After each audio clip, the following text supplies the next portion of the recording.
One of the things that spy movies and films get completely wrong is what it feels like to actually escape. Once you're a person of interest, it's just a matter of time before the country can leverage more resources to capture you, to arrest you, to detain you. So my number one goal was to self-evacuate, to get myself out of the country. And I looked at different ways of doing that, and I decided that the most cover-consistent way to leave the country was through a commercial airport.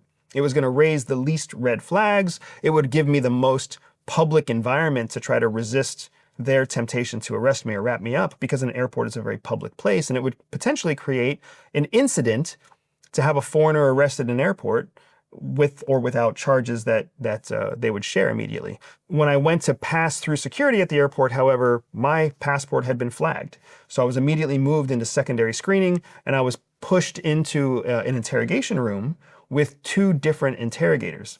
I got very fortunate because the interrogators themselves were not as well trained as I was. So I could see their techniques, I could see their struggles, I could see the lack of coordination in their interrogation, which empowered me to resist. It empowered me to counter. And that doesn't mean I argued back with them. It means I knew that I had a position of information superiority over them in this particular interrogation.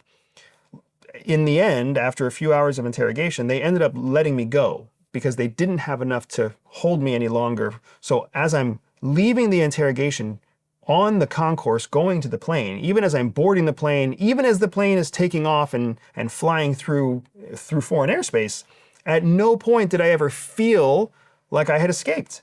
One of the things that spy movies and films get completely wrong is what it feels like to actually escape. The first thing is that you never think you've escaped, ever. You escape one trying moment, and all that's going through your head is, what's the next moment where I might be captured, I might be killed, I might be caught?